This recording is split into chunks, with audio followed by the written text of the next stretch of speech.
다른 것들은 좋은 땅에 떨어져서 열매를 맺었는데 어떤 것은 100배, 어떤 것은 60배, 어떤 것은 30배를 맺었다. 귀가 있는 자는 들어라. 아멘. 자, 그리고 또 이어서 23절 읽겠습니다. 23절. 좋은 땅에 뿌려진 씨앗은 이런 자이니 그는 말씀을 듣고 깨달아 열매를 맺는데 어떤 이는 100배, 어떤 이는 60배, 어떤 이는 30배를 맺는다. 아멘. 앉으시기 바랍니다. 이 시간은 마태복음 강의 91번째 시간입니다. 오늘은 씨 뿌리는 자의 비유 2번 많은 열매를 맺는 좋은 땅이라는 제목으로 하나님의 거룩한 말씀을 증거하겠습니다. 씨 뿌리는 자의 비유 2번 많은 열매를 맺는 좋은 땅이라는 제목으로 말씀을 증거합니다. 지금 우리가 보고 있는 비유의 말씀에는 4종류의 땅이 나오고 있었습니다. 이 땅들은 각각 사람의 마음, 그 사람의 심령의 상태를 상징하는 것으로서 복음을 받아들이는 사람의 마음 상태가 어떠한지를 우리에게 보여줍니다. 이 중에서 처음에 나와 있는 3가지는 길가와 돌밭, 가시덤불 땅이라고 되어 있습니다. 이 앞에 나와 있는 3가지 땅은 모두 믿음의 열매를 맺지 못하는 악한 마음의 상태를 가리킵니다. 길가의 땅은 자기의와 편견으로 인하여서 딱딱해진 마음 상태를 의미합니다. 그리고 돌밭은 말씀을 피상적으로 듣고 자기에게 적용하지 않기 때문에 환난을 이기지 못하는 마음 상태를 보여줍니다.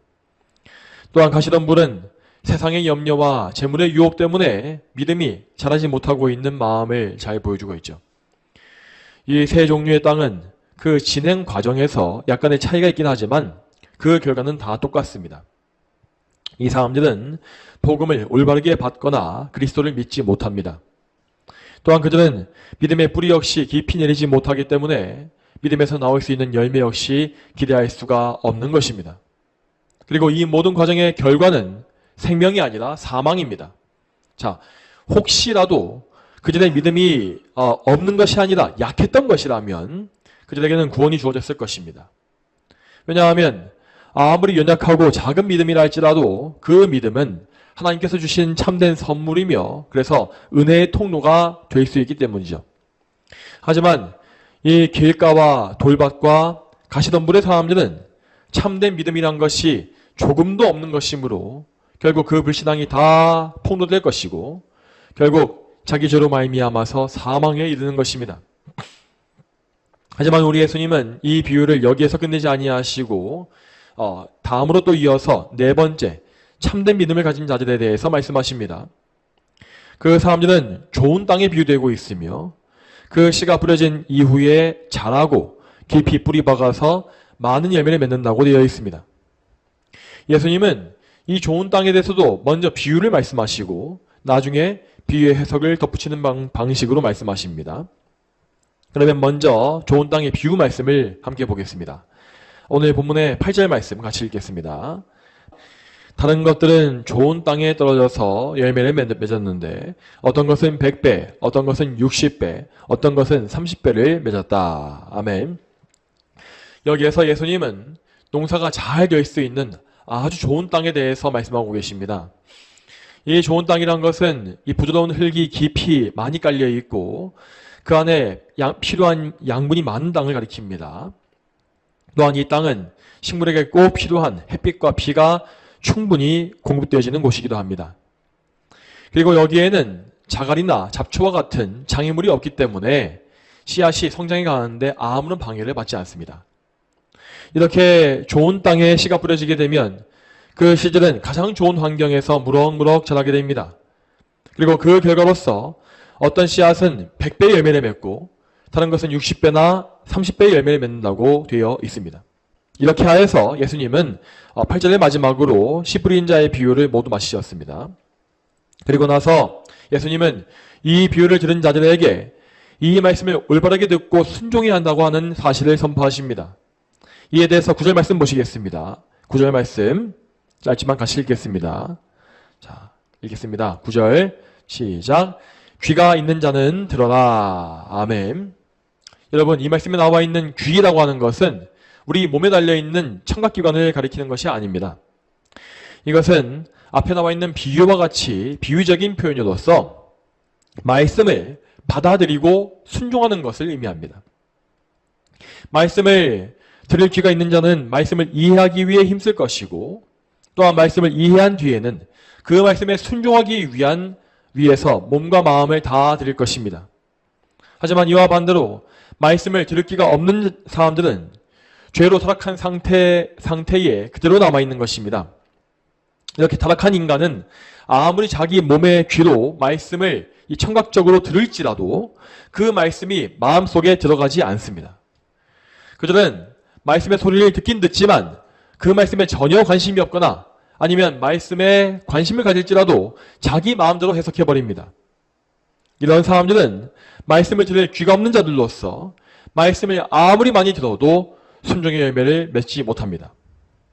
실제로 그 당시에 예수님의 비유 말씀을 직접 들었던 유대인들은 대부분이 이런 들을 귀가 없는 자들이었습니다.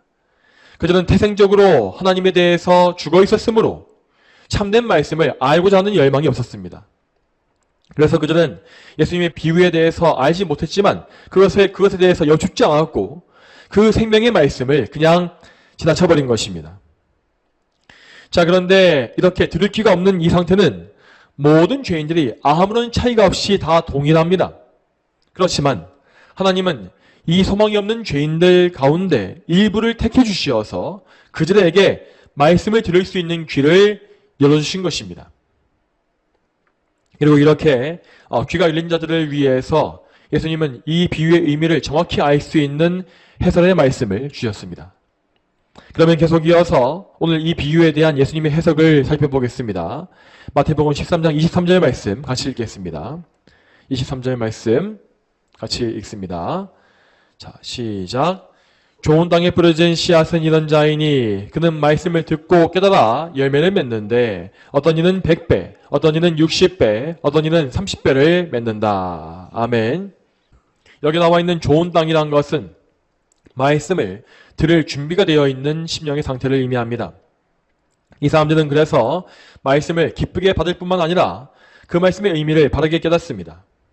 그리고 그들은 깨달은 말씀을 근거로 하여서 자기 죄를 회개하고 삶을 개혁하며 하나님께 순종하는 열매를 맺는 것입니다. 자, 그러면 이 사람들은 도대체 어떻게 해서 그 마음이 이렇게 좋은 땅이 되었던 것이겠습니까? 혹시 그들은 타고난 심성 자체가 부드럽고 선해서 이렇게 좋은 땅이 된 것입니까?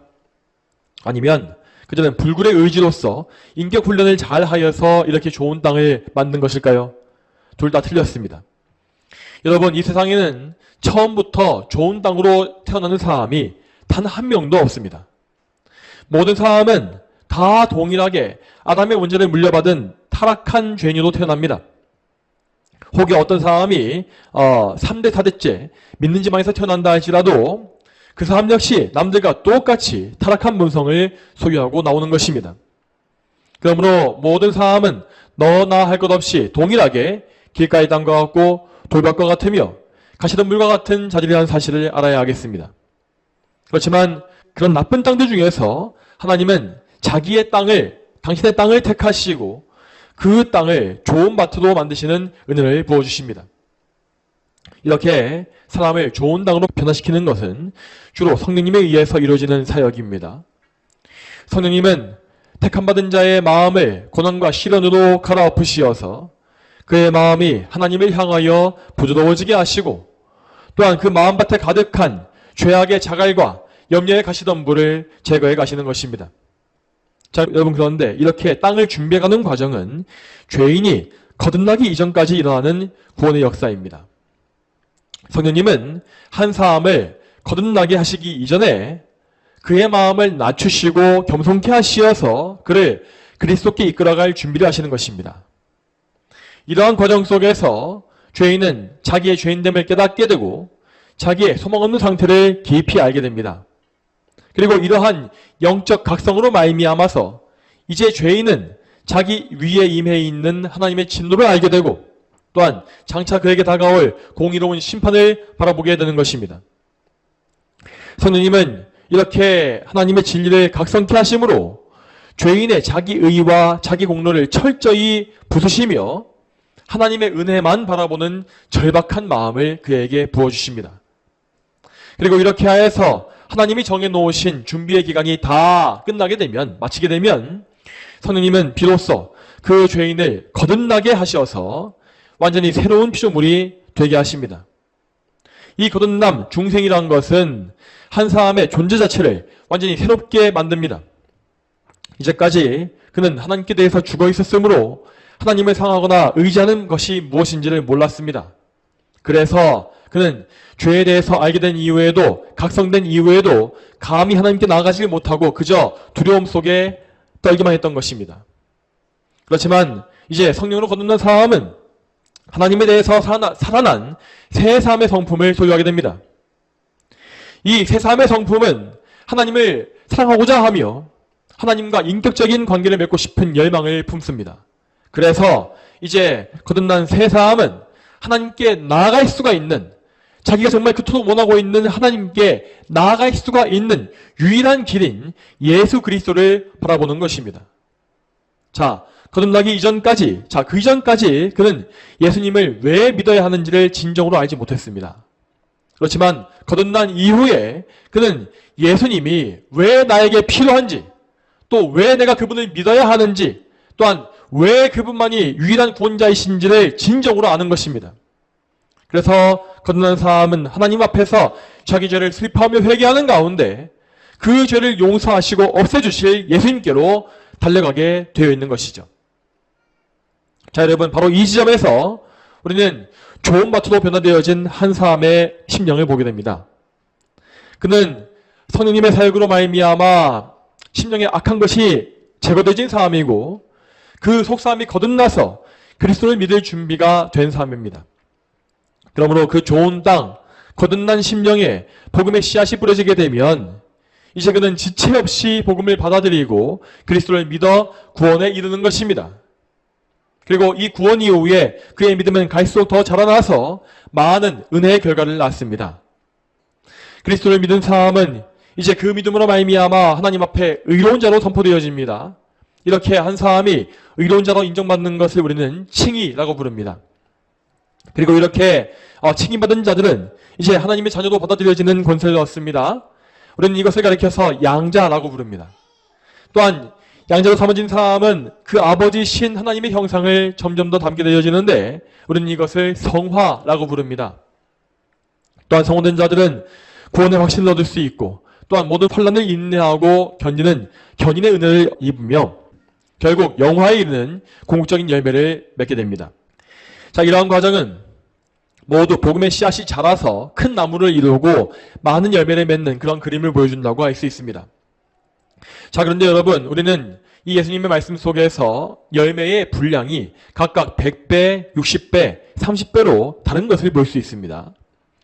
이 열매라고 하는 것은 각 성도에게 주어지는 성화의 열매와 또한 그가 복음을 전파함으로써 맺는 전도의 열매 등을 다 종합적으로 말하는 것입니다.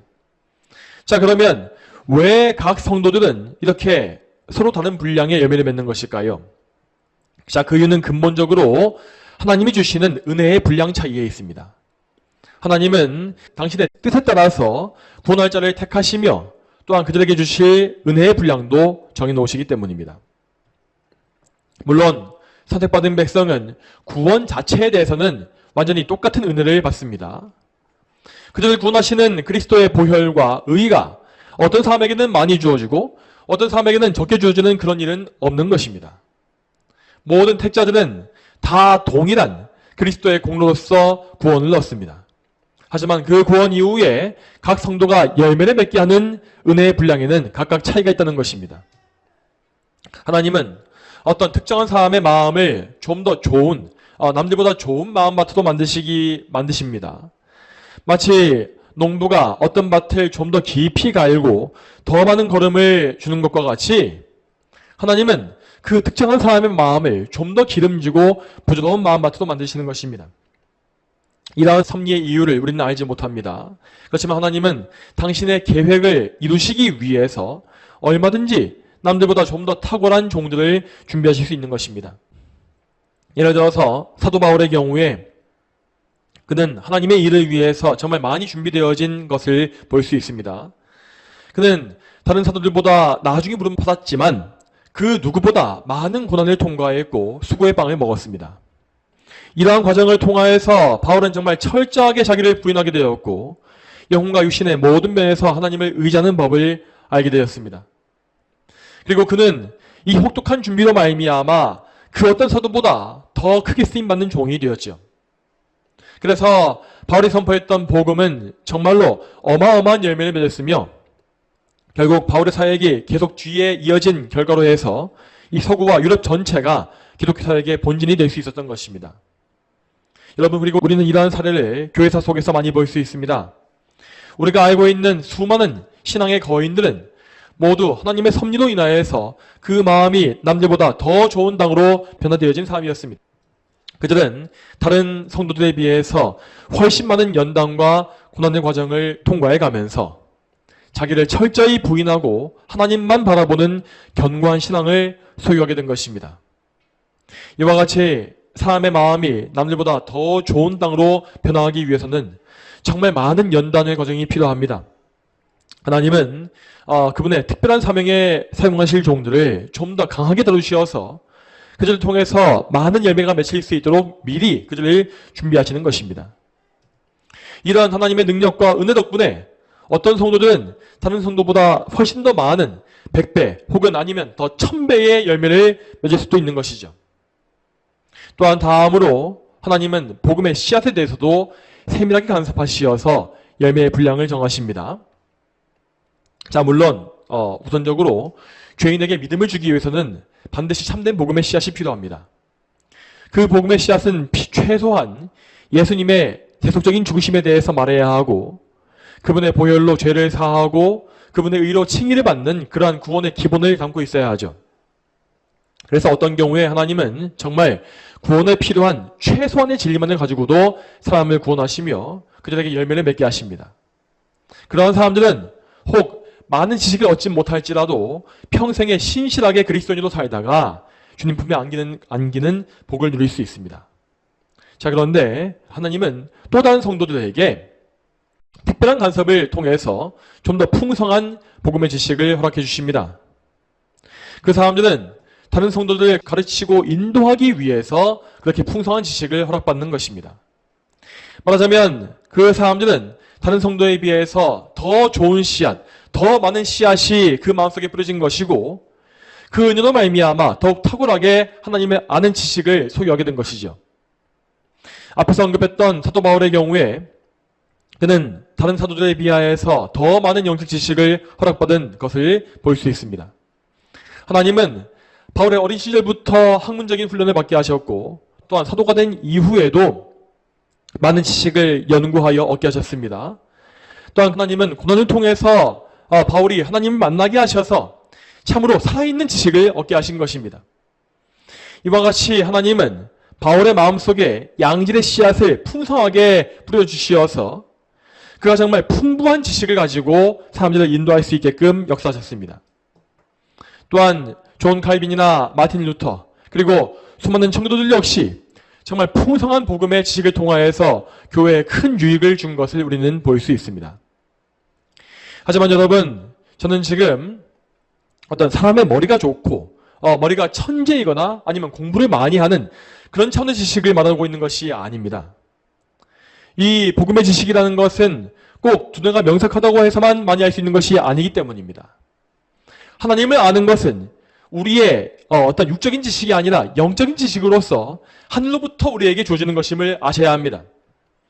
이러한 지식을 소유한 사람은 설령 이 세상에서 공부를 많이 하지 못했고 그래서 세상의 학문을 많이 모른다 할지라도 성경을 깊이 알고 하나님을 인격적으로 풍성하게 아는 그런 풍부한 지식의 사람이 될 수 있는 것이죠.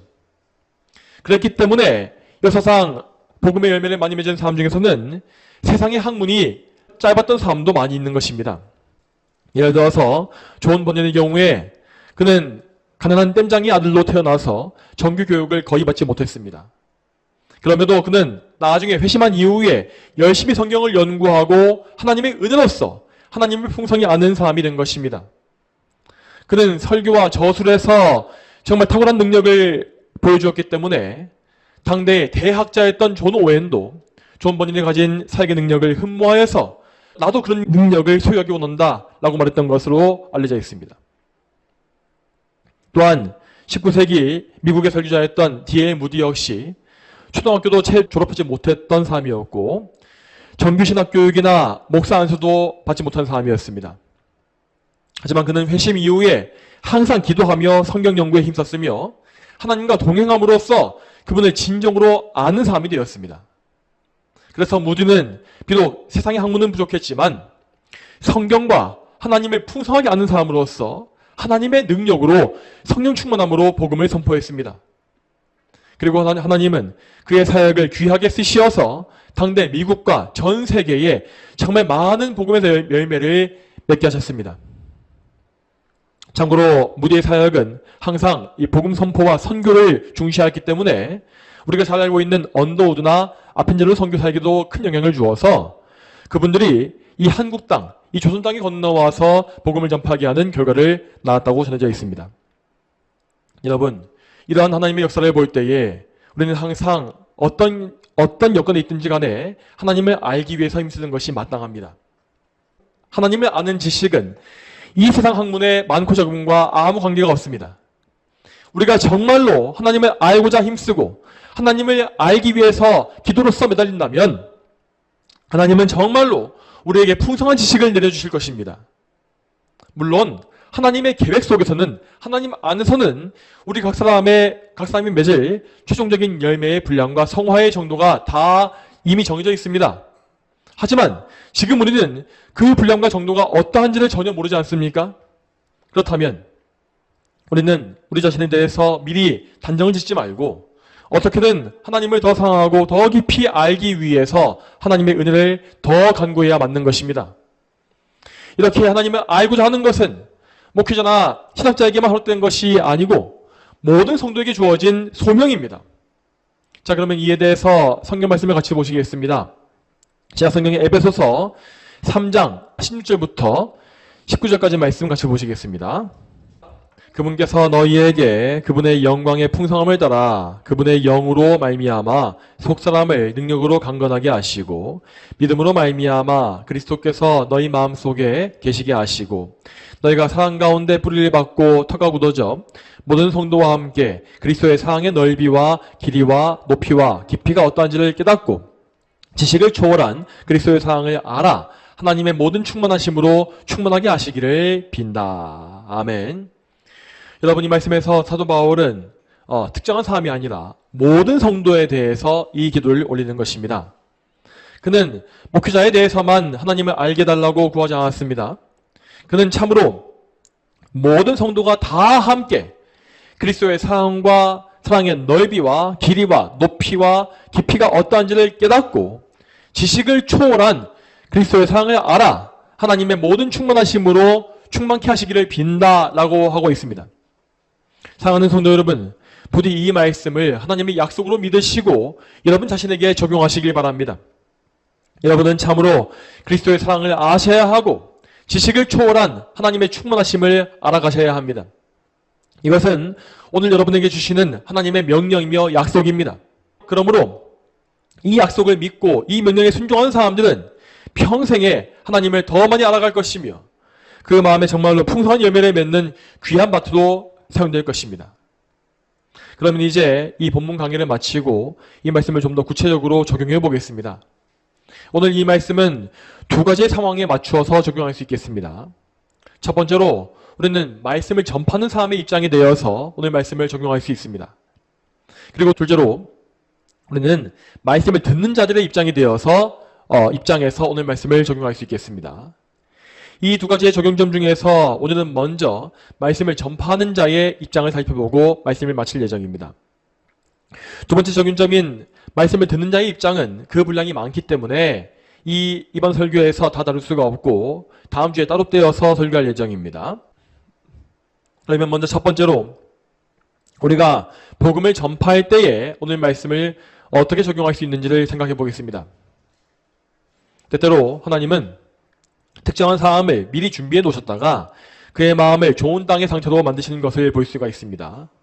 자, 그런 상태에서 하나님은 우리를 그에게 보내시어서 그의 준비된 마음에 복음의 씨앗을 뿌리게 하시는 것이죠. 이러한 예를 성경에서 보자면 에티오피아 내시의 경우에 그는 이미 말씀을 드릴 준비가 다 된 상태에서 빌립을 만나서 예수님을 믿게 된 것입니다. 또한 베드로를 만났던 고넬료나 바울을 만났던 루디아의 경우에도 이미 그 마음밭이 준비된 상태에서 복음을 접하게 된 것을 볼 수 있습니다. 만일에 우리가 만나는 사람들이 다 이런 상태에 있다고 한다면 우리는 큰 어려움을 겪지 않고도 즉시로 복음의 열매를 많이 거둘 것입니다. 하지만 현실적으로 우리가 복음을 전파할 때 만나는 사람들은 좋은 땅으로 준비되어 있는 경우가 거의 없습니다. 우리는 우리 이웃의 마음속에서 길가와 같이 완고한 상태를 볼 것이고 또한 돌밭과 같이 피상적이고 왜곡되어진 믿음을 볼 수도 있을 것입니다. 그리고 우리는 우리의 이웃이 가시덤불과 같은 염려와 유혹에 얽매여서 도무지 믿음을 가지지 못하는 모습도 많이 볼 수 있을 것입니다. 그들 중에 어떤 사람은 복음을 우리가 아무리 말해주고 들려주기 위해서 애쓸지라도 듣지 않을 것이고 혹은 완고하게 자기 고집을 세우면서 현재 상태에 안주하려 할 것입니다. 또한 어떤 사람은 복음 때문에 우리를 미워하고 박해할지도 모르겠습니다. 이러한 반응이 부딪힐 때에 우리는 몸과 마음이 지칠 것이고 복음을 전하는 일이 무의미하게 느껴질 수 있습니다. 여러분, 이런 과정 속에서 우리는 마치 울며 씨를 뿌리는 자들과 같이 많은 슬픔과 괴로움을 당할 수밖에 없는 것입니다. 그래서 바울은 죄인들을 복음으로 인도하는 과정을 해산의 고통에 비유했던 것이죠. 그만큼 복음을 전파하고 죄인을 인도하는 것은 많은 연단과 인내를 요구합니다. 자, 그런데 이렇게 복음으로 인하여서 어려움을 당하게 되어지면 우리는 그에 대해서 잘못된 반응을 보이기가 참 쉽습니다. 우리는 우리의 죄성으로 인하여서 하나님을 의지하지 않고 나 자신의 의견대로 행동하거나 아니면 인본주의적인 이 세상의 방식을 복음 전도에 사용할 수 있다는 것입니다. 그러면 전도의 어려움에 대해서 잘못된 반응을 세 가지로 나누어서 정리해 보겠습니다. 첫째로 우리는 복음을 전파하다가 열매가 없는 것을 보고서 낙심하여서 자포자기하는 경우가 많습니다. 자, 그렇지만 이러한 잘못된 반응은 우리를 향하신 하나님의 뜻이 무엇인지를 잘 몰라서 나오는 것입니다. 여러분, 하나님은 우리가 복음을 전파할 때에 불신자들을 구원하시기도 하시지만 동시에 복음을 전파하고 있는 우리 역시 다루시는 것입니다. 하나님은 불신자들의 악한 모습을 통하여서 나 자신의 모습을 돌아보게 하시기도 하고 또는 복음 때문에 핍박당하게 하시어서 우리를 낮추시기도 하십니다.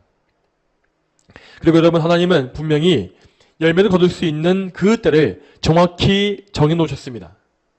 그 때가 이를 때까지 우리는 합당한 인내와 기도로서 낙심치 말고 실망하지 말고 하나님을 의지하여서 새 힘을 계속해서 얻어야 하는 것입니다. 두 번째로 우리는 복음 전파가 어려울 때에 율법주의적인 자기 열심에 빠지기가 참 쉽습니다. 이 율법주의적인 열심이라는 것은 하나님께 의지하지 않고 나의 능력과 열심에 의지하는 것을 말합니다. 이러한 함정에 빠질 때에 우리는 이웃을 위해서 기도하기보다 스스로 머리를 써가면서 방법을 짜내고 열심을 내곤 합니다. 내가 좀 더 열심히 전도하고 내가 좀 더 많은 말을 하며 내 이웃의 마음을 움직여서 복음을 받아들이게 하는 그런 마음을 가지는 것입니다. 물론 복음 전파에서 우리의 열심은 정말 중요합니다. 하지만 우리의 열심이란 것은 항상 먼저 기도함을 통하여서 하나님의 인도하심 아래에 있어야 합니다. 그래야만 우리는 나 자신의 열심과 능력에 의지하지 않게 되고 오직 예수님의 공로와 성령님의 역사, 성령님의 사역을 의지할 수 있는 것입니다. 여러분, 복음을 전파하는 것은 어떤 상품을 많이 팔기 위한 영업이나 마케팅이 아닙니다.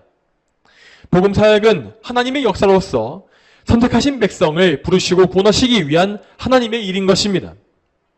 그러므로 우리 모두는 복음 전파의 주권이 우리에게 있는 것 같이 앞서가지 말고 항상 삼위일체 하나님의 사역과 은혜에 전적으로 의지해야 하겠습니다. 또한 다음 세 번째로 우리는 열매를 거두기 위해서 인위적인 수단과 방법을 사용하고 싶은 유혹을 받을 때가 있습니다. 이것은 앞에서 보았던 율법주의적인 열심과 연결되어진 것으로서 복음 전파의 방법을 비성경적으로 변질시키는 것입니다. 여러분, 이것은 지금 현대의 교회가 가장 많이 저지르고 있는 심각한 오류입니다. 성경이 말하는 바와 같이 복음의 열매를 맺는 데에는 정말 많은 인내와 고통의 과정이 요구되기 마련입니다. 그래서 정말 성경의 진리대로 복음을 선포하게 되면 도대체 열매란 것이 맺히기는 할 것인지 의심될 정도로 열매가 더디게 맺히는 것을 볼 수 있습니다. 이 때문에 많은 교회들은 그러한 과정을 견디지 못하고 성경 울타리를 넘어서 버리는 것입니다. 그들은 이 세상에 유행하고 있는 인본주의 철학과 심리학을 사역에 도입하고 세상의 대중문화를 교회에 접목하며 또한 죄인들이 즐거워하는 방식과 내용으로 복음을 전파하려고 합니다. 당연히 그러한 방식은 죄인의 악한 본성에 딱 들어맞기 때문에 정말 즉각적인 실적을 빠르게 올릴 수 있습니다. 하지만 이러한 방식은 하나님의 계신 성경에서 벗어나 있으므로 하나님이 쓰시는 도구는 될 수 없는 것입니다. 그런 교회에는 사람의 수가 늘어날 수는 있겠으나 하나님의 임재와 기뻐하심은 전혀 없는 것입니다. 그러한 교회는 하나님이 쓰시는 도구가 될 수 없으며 또한 그리스도의 몸으로서의 기능도 전혀 할 수 없습니다. 그러므로 비성경적인 방식으로 교회가 성장하는 것은 오늘 말씀에 나와 있는 100배, 60배, 30배의 열매와는 아무런 관계가 없습니다. 비성경적 방식으로 맺은 결과는 모두 열매가 아니라 쭉정이이며 그러한 교회의 사역은 장차 주님의 심판대 앞에 나무나 풀이나 지푸라기로 이루어진 행위로 드러나서 모두 불태워져 없어질 것입니다. 따라서 우리는 복음 전파에서 어려움을 당할 때에 그 상황을 허락하신 하나님의 뜻이 무엇인지를 잘 기억해야 합니다. 하나님은 항상 우리를 일부러 골탕 먹이기 위해서 어려움을 주시는 것이 아니라고 하였습니다. 하나님은 그 모든 상황 속에서 우리의 믿음을 시험하시고 계신 것입니다.